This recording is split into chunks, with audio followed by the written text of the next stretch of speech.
क्या श्री कृष्ण की दिव्य नगरी द्वारका सच में समुद्र में समा गई थी या इसके पीछे कोई अनसुलझा रहस्य छिपा है?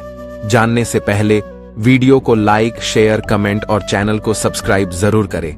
तो चलिए इस रहस्य को जानते हैं। लगभग 5000 वर्ष पूर्व जब यदुवंश का अंत निकट था, तब द्वारका नगरी अपने चरम वैभव पर थी। चारों ओर सोने से चमचमाती इमारतें, विशाल महल, रत्नों से जड़ी गलियां और समुद्र की लहरों से घिरी हुई यह नगरी मानो धरती पर स्वर्ग का प्रतीक थी। किंतु विधि का विधान अटल था। वह दिन भी आया जब भगवान श्री कृष्ण की भविष्यवाणी सत्य सिद्ध हुई और द्वारका का विनाश प्रारंभ हुआ।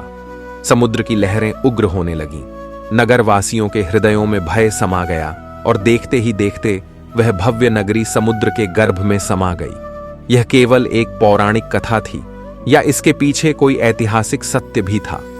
क्या सच में भगवान श्री कृष्ण द्वारा बसाई गई द्वारका नगरी जल प्रलय में विलीन हो गई थी?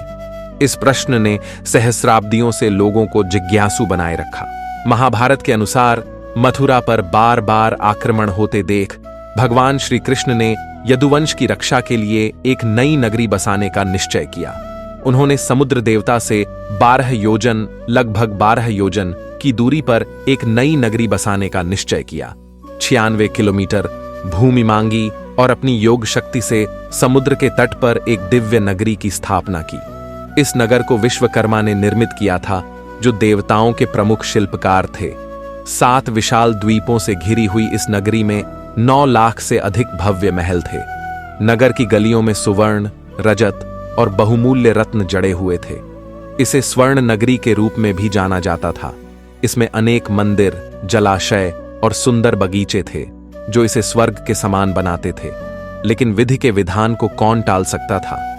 श्री कृष्ण के इस लोक से विदा लेने के बाद यह नगरी अधिक समय तक नहीं टिक सकी। महाभारत युद्ध के पश्चात जब श्री कृष्ण द्वारका लौटे, तो वे गांधारी के श्राप को नहीं भूल सके।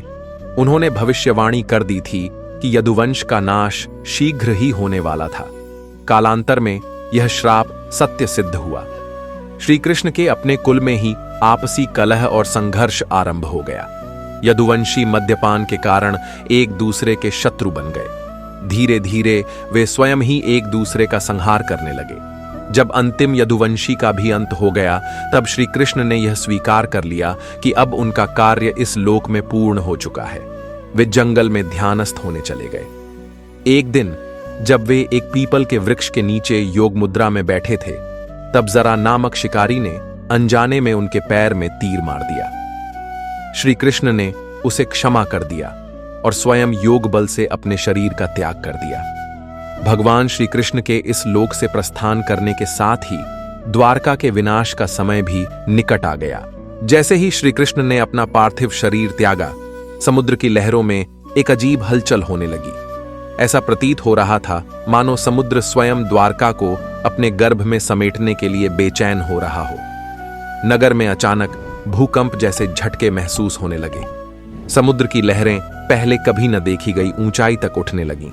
नगरवासी भयभीत होकर इधर उधर भागने लगे, लेकिन कोई बच नहीं सका। महलों की दीवारें टूटने लगीं, मंदिर जलमग्न होने लगे और संपूर्ण द्वारका धीरे धीरे समुद्र में समाने लगी। कुछ ही समय में वह दिव्य नगरी, जो कभी वैभव का प्रतीक थी, केवल समुद्र की गहराइयों में एक रहस्य बनकर रह गई। लेकिन प्रश्न यह है कि क्या यह केवल एक धार्मिक कथा थी या इसके पीछे कोई ऐतिहासिक प्रमाण भी है? 950 के दशक में भारत सरकार ने इस रहस्य को सुलझाने के लिए पुरातत्वविदों की एक टीम गठित की। 1980 के दशक में डॉक्टर SR रावंत के नेतृत्व में एक अभियान चलाया गया, जिसमें गुजरात के तट के निकट समुद्र में अवशेष खोजे गए। गोताखोरों ने समुद्र की गहराइयों में जाकर जो देखा, वह चौंकाने वाला था। वहां व्योम प्राचीन इमारतों के खंडहर, पत्थर के खंभे, सीढ़ियां और नगर के अवशेष मिले। इन संरचनाओं की रेडियो कार्बन डेटिंग से पता चला कि वे लगभग 12,000 वर्ष पुराने थे। समुद्र के अंदर रथों के चक्के, मूर्तियां और पुराने धातु के हथियार भी मिले। इन खोजों ने यह साबित कर दिया कि समुद्र के अंदर कभी एक भव्य नगरी थी, जो अचानक लुप्त हो गई। इतिहासकारों और वैज्ञानिकों ने द्वारका के विलय को समझने के लिए विभिन्न सिद्धांत प्रस्तुत किए। 1. भूकंप और टेक्टोनिक मूवमेंट।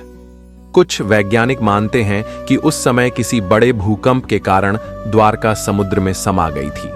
2. सुनामी और समुद्री जलस्तर में वृद्धि। जलवायु वैज्ञानिकों का मानना है कि 10,000 से 12,000 वर्ष पूर्व समुद्र का जलस्तर अचानक बढ़ा था, जिससे कई तटीय नगर जलमग्न हो गए। 3. और महाभारत में वर्णित प्रलय। शास्त्रों के अनुसार द्वारका का अंत ईश्वरीय योजना का एक भाग था, लेकिन प्रश्न अब भी बना हुआ है, क्या यह सचमुच ईश्वरीय योजना थी या केवल एक प्राकृतिक आपदा? इतिहास और पुराणों के अध्ययन से यह स्पष्ट होता है कि द्वारका केवल एक काल्पनिक कथा नहीं थी। इसके अवशेष आज भी समुद्र की गहराइयों में मौजूद हैं, जो इस बात का प्रमाण देते हैं कि बहुत एक समय यह नगर अस्तित्व में था। क्या यह वही द्वारका थी जिसे श्री कृष्ण ने बसाया था? क्या यह नगर महाभारत काल में ही नष्ट हुआ था? क्या भविष्य में इस रहस्य से पर्दा उठ पाएगा? शायद यह रहस्य हमेशा रहस्य ही बना रहेगा, लेकिन एक बात निश्चित है, श्री कृष्ण का द्वारका केवल एक कथा नहीं, बल्कि एक सच्चाई थी जो आज भी समुद्र के अंदर अपने अस्तित्व की कहानी सुना रही है। आपका क्या मानना है? क्या द्वारका का रहस्य कभी उजागर होगा? कमेंट में जरूर बताएं और चैनल को सब्सक्राइब करना ना भूलें। मिलते हैं फिर किसी रहस्यमय वीडियो के साथ, तब तक के लिए बाय बाय।